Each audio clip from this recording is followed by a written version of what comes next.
မင်းရဲ့ဘဝမှာအရာအလုံးကမင်းကိုဆန့်ကျင်နေပြီလို့ခံစားနေရတာလားအမောင်လူထဲမှာတယောက်တည်းကြံခဲ့တယ်လို့မျိုးဘာကိုမှဆက်မလုပ်ချင်တော့လောက်အားအင်ကုန်ခန်းနေပြီလားခဏလောက်နားထောင်ကြည့်ပါလောကကြီးကမင်းကိုဒူးထောက်သွားအောင်ရိုက်နှက်လိုက်မယ်မင်းရီမှန်းထားတဲ့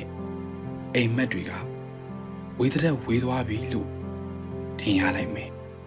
ဒါပေမဲ့အဲ့ဒီနာကျင်မှုတွေကမင်းကိုဖျက်ဆီးဖို့မဟုတ်ဘူးမင်းကိုပုံသွင်းမှုပဲလဲကျနေတာဟာရှုံးနေခြင်းမဟုတ်ဘူးလဲကျရာကနေပြန်မထလာတော့တာမှတကယ်ရှုံးနေခြင်းပဲအခုမင်းရင်ဆိုင်နေရတဲ့အခက်ခဲတိုင်းဟာမင်းကိုပိုပြီးတတ်မာတဲ့လူတစ်ယောက်ဖြစ်အောင်ထူးဆင်းနေတာပါမျက်ရည်တွေကိုတုပ်လိုက်ပါမင်းကိုမင်းပြန်ယုံကြည်ပေးပါအောင်မြင်သူဆိုဘယ်တော့မှမရှုံးဘူးသူကိုပြောတာမဟုတ်ဘူးဘယ်တော့မှအရှုံးမပေးသူကိုပြောတာပါမင်းမှာဒီထက်မက